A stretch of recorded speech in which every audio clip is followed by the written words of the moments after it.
Sir हम पश्चिमोत्तानासन में आते हैं, दोनों हाथ ऊपर किया, सांस छोड़ते हुए आगे आ गए और पकड़ करके रोके हुए हैं, उसी में ही द्वंद्व कर रहे हैं। तो ये क्या आसन हो गया? बिल्कुल नहीं। पश्चिमोत्तानासन में पहले साइटिका की स्ट्रेचिंग खत्म करेंगे, पैरा स्पाइनल मसल्स को जो है लूज करेंगे, जो टाइट है, स्पाइन को प्रिपेयर करेंगे, डॉर्सल एंगेजमेंट करेंगे। देखते होंगे पश्चिमोत्तानासन में लोगों का कुबड़ निकला रहता है, पूरी स्पाइन फ्लैट नहीं होती है। हम लोग सिर्फ यही समझते हैं कि स्थिरम सुखम आसनम, स्थिरता पूर्वक बैठने को ही हम लोग आसन कहते हैं, लेकिन जो स्थिरता आएगी वो कहाँ से आएगी? इन्होंने डिस्क्राइब किया कि कैसे इंटरनल बॉडी के छोटे छोटे पार्ट को, छोटे छोटे जो अंग हमारे हैं उनको स्थिर पूर्वक बना करके फिर हमें स्थिरता आएगी। हम सिर्फ साइटिका सर, जो साइटिका नर्व से कैसे, हाँ, साइटिका नर्व की स्ट्रेचिंग, यहाँ पे जो स्ट्रेचिंग नहीं आती है, यहाँ पे स्ट्रेचिंग आती है यहाँ स्ट्रेचिंग, इसको आप सुत्त पादांगुष्ठासन से दूर करिए। सुत्त पादांगुष्ठासन लेट करके पैर के अंगूठे को पकड़ के साइड में घुमाते हैं, ये प्रिपेयर करना। यानी देखिए, हमें जो पश्चिमोत्तान पादासन करना है, इसकी प्रिपरेशन के लिए कितने आसनों को पहले कर लिया जाए। जैसे अब किस एंगल पे उस आसन को किस एंगल पे आसन को लेके जाना है, क्या उस आसन का, जैसे कोई भी आसन हो तो उसमें लेफ्ट साइड राइट साइड बराबर होता है, इसी को बराबर करने को समत्वम योग उच्चते, आपने सुना होगा। समत्वम योग उच्चते, समता का भाव, समता का भाव होना चाहिए। तो लेफ्ट साइड राइट साइड बराबर होना चाहिए। वास्तव में कहा गया है कि योग साइंस है, योग एक विज्ञान है। हम एक आसन को करने के लिए किस प्रकार से इन्होंने संरचना बता रहे हैं और किस प्रकार से छोटे छोटे चीज़ों को जोड़ करके पहले जॉइंट्स को खोलना, फिर अलाइनमेंट, फिर उसके बाद से किस एंगल पे उस आसन को ले जाना है, वास्तव में यह साइंस है। मोबिलिटी हो गई हमारी, स्ट्रेचिंग हो गई, अलाइनमेंट हो गया, अलाइनमेंट के बाद स्थिरता आ जाएगी। जैसे आजकल ऐसा एनवायरनमेंट बन गया चारों तरफ कि जो है पूरा सिस्टम ही योग का बदल गया है। खिलाड़ी से अच्छा फेफड़ा किसका होता है भाई? एक खिलाड़ी है, उसका फेफड़ा कितना बहुत अच्छा। तो क्या फेफड़े को मजबूत करने के लिए प्राणायाम का अभ्यास है? नहीं, प्राणायाम का अभ्यास है, प्राण जब अंदर जा रहा है वो 10 भागों में विभाजित होता है। 10 भागों में 10 प्राण होते हैं ना, 5 प्राण 5 उप प्राण, उसको देखने की कोशिश होती है। प्राणायाम में गुरुजी, जब बीके संगर गुरुजी आसन प्राणायाम करते थे, ऐसे खड़े हो जाते थे, चेस्ट को अप करके पूरी स्पाइन सीधी कर ली एक बार, उसके बाद वो सांस भरते थे, 30 सेकंड तक सांस जाती थी, पूरे वायु कोषों में सांस भरती थी। ये मूवमेंट जो आजकल चल रहा है, ये सब ये बिल्कुल ऐसा नहीं था। पूरा एक कनेक्शन के साथ अभ्यास करते थे गुरुजी। दैत्यों के गुरु शुक्राचार्य थे, उन्होंने तपस्या की थी मृत संजीवनी की, उल्टा लटक करके तपस्या की थी शाखाओं पे। अब चक्रासन कर रहे हैं, एक हाथ सपोर्ट कर रहा है, एक हाथ नहीं सपोर्ट कर रहा है, इंजरी हो जाएगी। हमने कुछ सपोर्ट ले लिया, धीरे धीरे बॉडी प्रिपेयर हो गई। तो गुरुजी अपने रक्त की ध्वनि सुन लेते थे, इतनी बड़ी सजगता। आसनों को किस प्रकार से और किस एंगल पे, किस अलाइनमेंट में और किस बेंड के साथ उसको किया जाए ताकि आपको बहुत से इसके लाभ प्राप्त हो सके और उसके साइड इफेक्ट ना हो पाए।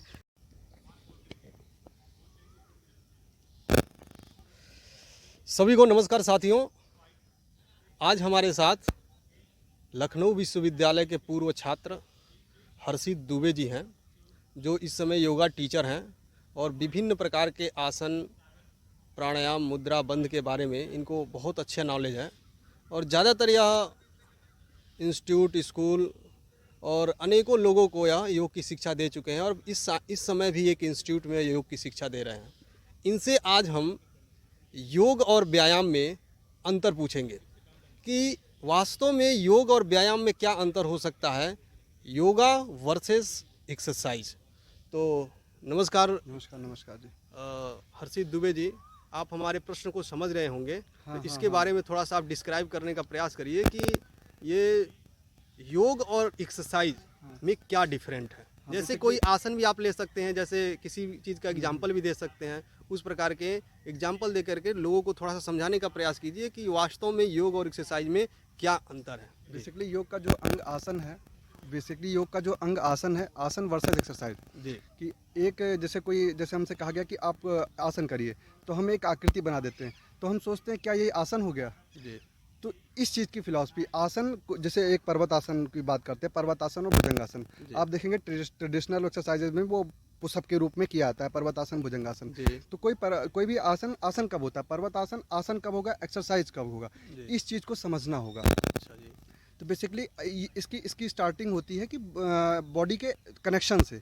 कोई भी आसन तब आसन बनता है जब उसमें कनेक्शन होता है। कनेक्शन किसका? सारे जॉइंट्स का, सारे मसल्स का, लेफ्ट साइड राइट साइड का।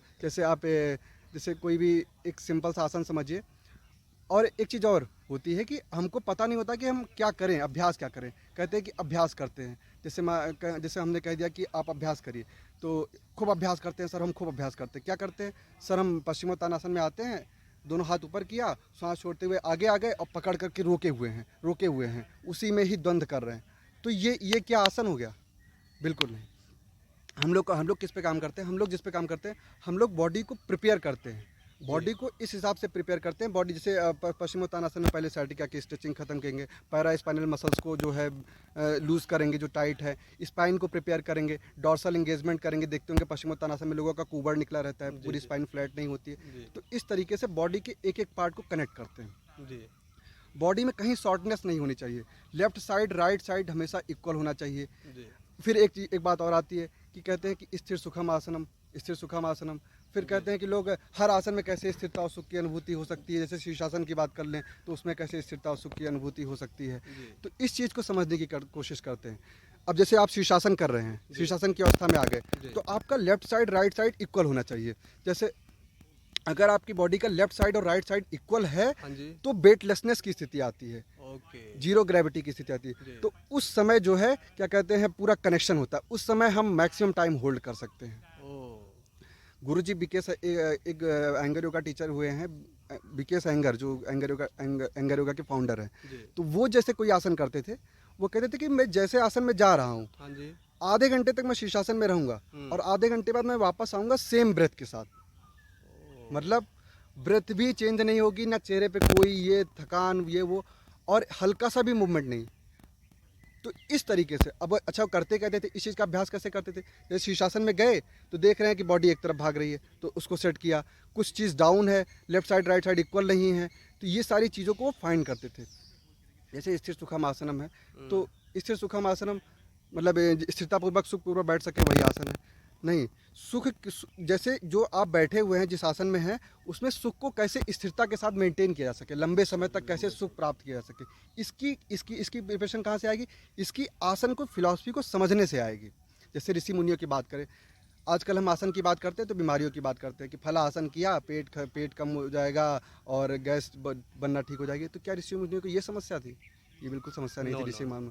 क्या वो पेट साफ करने के लिए या इन सारी चीज़ों को, कमर दर्द और गर्दन दर्द दूर करने के लिए अभ्यास करते थे आसन का? नहीं, वो आसन में कनेक्शन का अभ्यास करते थे, आसन में जोड़ने की कोशिश करते थे, आसन में हो रहे केमिकल चेंजेस को देखते थे। जैसे सजगता हो, जैसे हम कहीं पर हैं तो हमको जो चीज़ घटित हो रहा है उसको देखना चाहिए। यही अल्टीमेट उद्देश्य है, यही अवेयरनेस है, यही अटेंशन है, यही सबसे बड़ी चीज़ है। तो इस चीज़ को, अवेयरनेस अटेंशन को आसन में करना। जैसे आपने कोई आकृति बनाई, उस समय पूरी बॉडी में क्या चेंजेस हो रहे हैं, मसल्स का कहाँ पे स्ट्रेच ज़्यादा आ रहा है, कहाँ पे स्ट्रेच कम आ रहा है, कौन सी बॉडी पार्ट टाइट है, कौन सा ढीला है, पूरा एक सिस्टम में होना चाहिए। उसे अलाइनमेंट बोलते हैं, नर्व बोन्स का अलाइनमेंट, मसल्स का अलाइनमेंट, नर्व अलाइनमेंट, ये सारी चीज़ें उसमें कहीं ना कहीं होती हैं, तब जाकर के स्थिर सुखम आसनम आता है। ओके, यानी जैसा इन्होंने अभी डिफाइन किया, हम लोग सिर्फ यही समझते हैं कि स्थिरम सुखम आसनम, स्थिरता पूर्वक बैठने को ही हम लोग आसन कहते हैं। लेकिन जो स्थिरता आएगी वो कहाँ से आएगी?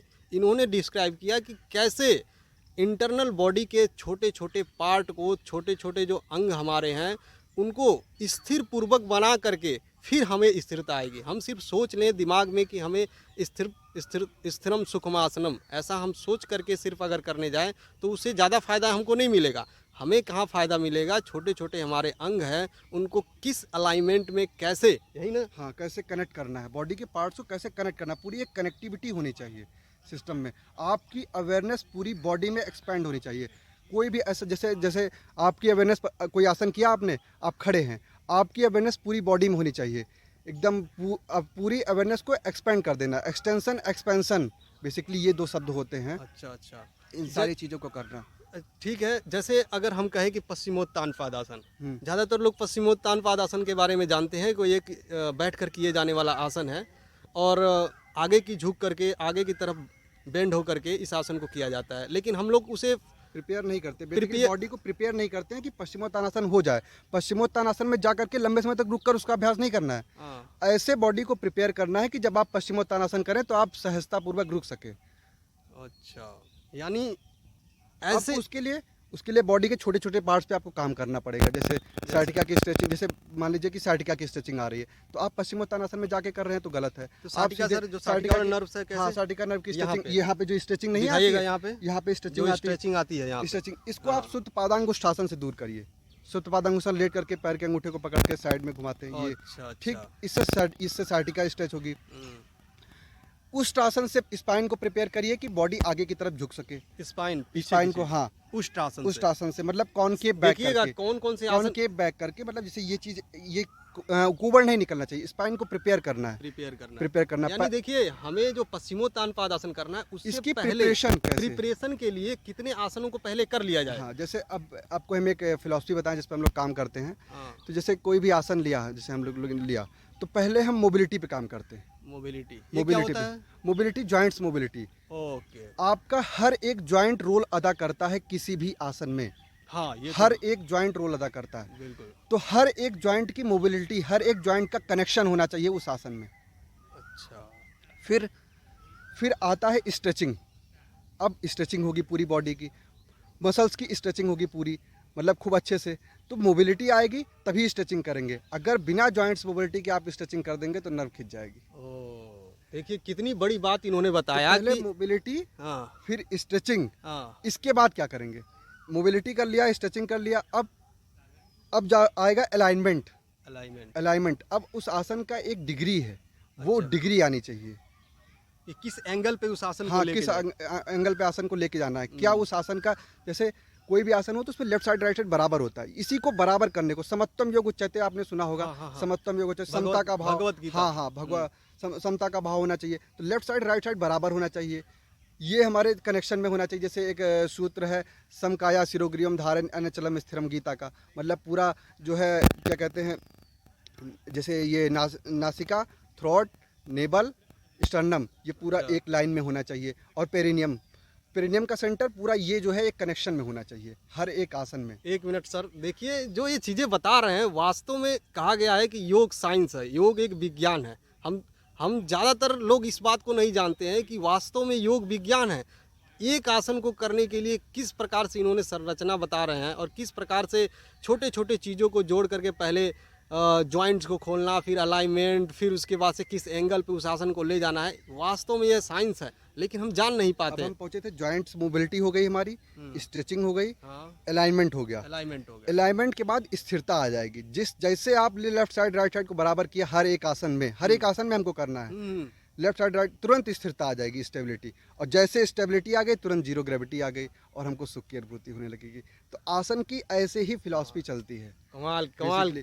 हाँ, और जैसे गुरुजी अभ्यास करते थे, हम लोग आसन को बाहर की एनाटॉमी, जो डॉक्टर वाली एनाटॉमी है, इससे कनेक्ट करते हैं। जबकि हमारा कुछ ना कहीं सिस्टम चेंज है। सिस्टम हमारे पंच प्राण की बात होती है, पंच तत्व की बात होती है, 25 तत्वों से जैसे मिलकर शरीर बना है। तो उसमें जो है ये सब की बात नहीं है। तो हमको आसन को जो है 25 तत्वों से कनेक्ट करना चाहिए। आसन को 25 तत्वों से कनेक्ट करना चाहिए। आसन में जैसे हर एक चीज़ है, जैसे बात करें, प्राण यहाँ है, अपान यहाँ है, समान यहाँ है, उदान यहाँ है, व्यान पूरे शरीर में है। तो हमको आसन को जो समझना चाहिए वो इन प्राणों के माध्यम से समझना चाहिए। इन प्राणों के गुण से बॉडी को कनेक्ट करके तब सिस्टम को समझना चाहिए, तो हम ज़्यादा बेटर समझ पाएंगे चीज़ों को। ऐसे ही पंच तत्व हैं, ऐसे ही जैसे बोलते हैं शब्द स्पर्श रूप रस गंध, तो ऐसे ये सब फील होता है पूरी बॉडी में अगर आप कनेक्ट होंगे अपने सिस्टम से। बेसिकली फिलॉसफी हमको योग की ही लेनी चाहिए। हमको डॉक्टर योग व्यवहार को बदलने की क्रिया थी, योग ना कि कमर दर्द को और इन सबको दूर करने की क्रिया थी। आजकल ऐसा एनवायरनमेंट बन गया है चारों तरफ कि जो है पूरा सिस्टम ही योग का बदल गया है। अगर तो हमको क्लासिकल योग की प्रैक्टिस करनी चाहिए। अब प्राणायाम की बात कर ले, तो प्राणायाम की जैसे बात करेंगे तो कहेंगे कि प्राणायाम में खूब जो है ब्रीदिंग भरिए, खूब मैक्सिमम ऑक्सीजन भरिए। तो क्या ये प्राणायाम है? क्या ऋषियों को इसलिए उन्होंने प्राणायाम का अभ्यास किया था? नहीं। जैसे आप देखेंगे एक स्विमिंग करने वाला है जो डुबुक्की लगाता है, एक घंटे, कितने आधे घंटे तक शायद वो होल्डिंग कर लेते हैं, 17 मिनट 20 मिनट तक। तो क्या वो प्राणायाम का अभ्यास करते हैं? तो उनके प्राणायाम हमारे प्राणायाम में क्या अंतर हुआ? एक खिलाड़ी से अच्छा फेफड़ा किसका होता है भाई? एक खिलाड़ी है, उसका फेफड़ा कितना बहुत अच्छा। तो क्या फेफड़े को मजबूत करने के लिए प्राणायाम का अभ्यास है? नहीं। प्राणायाम का अभ्यास है, प्राण जब अंदर जा रहा है वो 10 भागों में विभाजित होता है। 10 भागों में? हाँ, 10 भागों में। 10 प्राण होते हैं ना, 5 प्राण, 5 उप प्राण। उसको देखने की कोशिश होती है। प्राणायाम में गुरुजी जब बीके संगर गुरुजी आसन प्राणायाम करते थे, ऐसे खड़े हो जाते थे, चेस्ट को अप करके पूरी स्पाइन सीधी कर ली एक बार, उसके बाद वो सांस भरते थे, 30 सेकंड तक सांस जाती थी, पूरे वायु कोषों में सांस भरती थी। ये मूवमेंट जो आजकल चल रहा है, ये सब ये बिल्कुल ऐसा नहीं था। पूरा एक कनेक्शन के साथ अभ्यास करते थे गुरुजी। अयंगर गुरुजी। हम आपको एक परिचय और बता दें इनके बारे में। ये जितने भी आसन प्राणायाम वगैरह चीज़ें करते हैं, ज़्यादातर इनकी शिक्षा अयंगर गुरु से जी के द्वारा ही प्राप्त हुई है। उनके माध्यम गुरु जी के द्वारा नहीं, अयंगर जी की जो किताबें हैं उनको पढ़ करके। अच्छा, हाँ, मतलब कि जो उन्होंने शिक्षा दिया है, उसी शिक्षा को आपने पूरा। अयंगर गुरु जी की तो बहुत ही बड़े साधक रहे हैं, उनको तो कोई नहीं, हर कोई जानता है, वर्ल्ड लेवल पे फेमस है। 85 साल की उनकी प्रैक्टिस रही है, टीचिंग 80-85 साल की टीचिंग रही है। और केवल डेली अभ्यास रहा है। उन्होंने गुरुजी ने पूरी लाइफ में कभी अभ्यास छोड़ा नहीं, 3 घंटे 4 घंटे। हालांकि वो जैसे वो अभी एक बात करें हम आपसे प्रॉप्स की, जैसे हम आपने देखा होगा, या लोग चेयर के माध्यम से योगा करते हैं, इन सारी चीज़ों के माध्यम से योगा करते हैं, तो लोग उनको गलत बता देते हैं। कहते हैं कि इसका कहीं वर्णन नहीं है, किसी भी किताब में वर्णन नहीं है कि प्रॉप्स का यूज कीजिए। प्रॉप्स क्या होता है सर? प्रॉप्स उपकरण होता है, हमारी बॉडी सपोर्ट नहीं करती है। अच्छा। हमारी बॉडी में हर एक, जैसे हम सीधे खड़ा होना नहीं जानते, सुनिएगा ध्यान से, हम सीधे खड़े होना नहीं जानते, ठीक है, हम गलत खड़े होते हैं, तो बॉडी का एक पार्ट जो है कहीं ना कहीं वीक हो जाता है, एक पार्ट स्ट्रांग रहता है। जैसे एक हाथ का ज्यादा यूज किया, एक हाथ कम यूज किया, ठीक। अब जब हमको आसन करना है तो हम इधर से अच्छा कर ले रहे हैं, इधर से नहीं कर पा रहे हैं। और मान लीजिए कोई आसन कर रहे हैं जिसमें दोनों का सपोर्ट चाहिए और इंजरी हो जा रही है हमको, तो दोनों का सपोर्ट बराबर रहे, सपोर्ट का यूज है। जैसे आप बच्चा एक छोटा चलना स्टार्ट करता है तो लाठी ले, मतलब वो जो खिलौना होता है, खिलौना टाइप ऐसे चल के ऐसे चलता है, फिर धीरे धीरे उसके में स्ट्रेंथ आ जाती है तो वो अच्छे से चलने लगता है।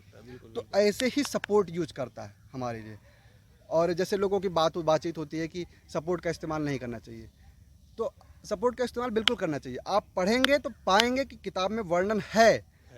योगा नरसिम्हा की फोटो देखिए, एक योगा नरसिम्हा को देखेंगे तो आप वो बैठे हुए हैं स्वास्तिक आसन में और बेल्ट बांधी हुई, एक बेल्ट बंधी हुई उनके पैर पे। आप कहानी में जाएंगे तो दुर्वासा ऋषि ने, दुर्वासा नहीं, दैत्यों के गुरु शुक्राचार्य थे, उन्होंने तपस्या की थी मृत संजीवनी की, उल्टा लटक करके तपस्या की थी शाखाओं पे। तो इनका कहने, और जैसे प्राणायाम की बात करें, प्राणायाम की बात करें, सबीज प्राणायाम, निर्बीज प्राणायाम, सपोर्टेड प्राणायाम, अनसपोर्टेड प्राणायाम, मंत्रों का सहारा ले रहे हैं, किसी चीज का सहारा ले रहे हैं। समाधि की बात करें, सबीज समाधि, निर्बीज समाधि, हर जगह सपोर्ट लिया जा रहा है। त्राटक करने के लिए हम बाहर का क्या कहते हैं, एक दीपक का सपोर्ट ले रहे हैं। स्थूल ज्योति, घिरण संहिता में आपने पढ़ी होगी, स्थूल ज्योति मूर्ति का सहारा ले रहे हैं। तो जब हम आसन नहीं कर पा रहे तो क्यों ना हम आसन में सपोर्ट का इस्तेमाल करें। बिल्कुल, देखिए ये लाजमी सी बात है, ये जनरल बात है। अगर हम किसी चीज को नहीं कर पा रहे हैं तो किसी के सपोर्ट के द्वारा अगर उसे कर लेते हैं तो इससे अच्छी बहुत इससे अच्छी क्या बात हो सकती है। और दूसरी चीज, अगर हम किसी सपोर्ट का सहारा लेते हैं तो हमारे स्ट्रेंथ को धीरे धीरे वो मजबूत करेगा। जैसे इन्होंने अभी 2 हाथों का इन्होंने एग्जांपल दिया। हम सभी जानते हैं कि एक हाथ से हम लोग ज्यादा वर्क कर पाते हैं और एक हाथ से कम कर पाते हैं। क्यों? क्योंकि हम इसका ज्यादा यूज करते हैं, यही ना। यही, अब चक्रासन कर रहे हैं, एक हाथ सपोर्ट कर रहा है, एक हाथ नहीं सपोर्ट कर रहा है, इंजरी हो जाएगी। हमने कुछ सपोर्ट ले लिया, धीरे धीरे बॉडी प्रिपेयर हो गई, तो बहुत सपोर्ट एक और रोल अदा करता है। जैसे अब ये भी नहीं है कि आसन में आप उस स्थिति में आ गए तो आपको पूरा एकदम, जैसे देखेंगे सर्कस का कलाकार बहुत अच्छे आसन करता है, बहुत अच्छे आसन करता है। अभी पूछ लीजिए कि उसके आसन में हमारे आसन में क्या अंतर है, कहेंगे वो रुकता नहीं है, रुकता है, रुक जाएगा वो। अगर हम उससे रुकने को कहेंगे तो रुक जाएगा, श्वास के साथ कर लेगा। तो क्या उसको मोक्ष मिल गया? नहीं।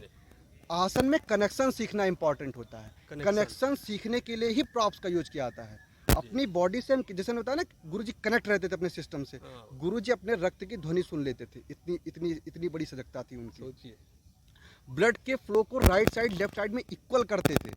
एक तरफ प्रेशर दे रहे हैं, मैक्सिमम कोशिकाएं डैमेज हो रही हैं, एक तरफ कम दे रहे हैं, कम कोशिकाएं दे रहे हैं। अहिंसा नहीं करते थे बॉडी के साथ। मतलब कि वो अपने शरीर के जो ब्लड बा उस पे भी कंट्रोल कर लेते थे, ब्लड के फ्लो को बराबर कर देते थे कि किसी भी आसन, ये है आसन की स्थिरता सुखाती है। जब हम हर चीज को, मसल्स को, बोन्स को, नर्व को, हर चीज को एकदम सिस्टम में रख देते हैं जो जैसे है। जैसे एनाटॉमिकल पोस्चर नहीं चेंज होना चाहिए। जैसे अभी हम आपसे कहें खड़े रहें तो आप खड़े रहेंगे, लंबे समय तक खड़े रहेंगे, तो उल्टा क्यों नहीं खड़े रह सकते? लंबे समय तक खड़े रह सकते हैं। उल्टा क्यों नहीं? तो उल्टा भी हो सकते हैं अगर हम कनेक्शन सीख लें। ये अभ्यास की बात है, ये एक लंबे समय के अभ्यास के बाद ये साधना फलीभूत हो। चलिए, बहुत अच्छा लगा और मैं इनसे फिर से समय लूँगा। एक किसी प्रकार के जैसे आसन हैं, उन आसन को मतलब कि चूज करूंगा मैं और इनसे विधिवत समय लूँगा कि आसनों को किस प्रकार से और किस एंगल पे, किस अलाइनमेंट में और किस बेंड के साथ उसको किया जाए, ताकि आपको बहुत से इसके लाभ प्राप्त हो सके और उसके साइड इफेक्ट ना हो पाए। इनका मेन फोकस यही है कि हम लोग आसन प्राणायाम जनरली करते हैं, आसन का अभ्यास करें, एक्सरसाइज का अभ्यास ना करें। एक्सरसाइज नो डाउट बहुत अच्छा है, लेकिन उसे हम योग ना कहें। फिर योग ना करें। आसन योग कब हो गया? कोई भी पोस्चर योग कब हो गया भाई? योग कब हो गया? तो योग, उसको समझना ही योग है। तो इनसे हम समय लेंगे एक बार, और पुनः हम दूसरे एपिसोड में इनको हम ले करके आएंगे और विस्तृत हम जानकारी इनसे प्राप्त करने की कोशिश करेंगे। सभी को धन्यवाद। हर्षित जी। बिल्कुल सर।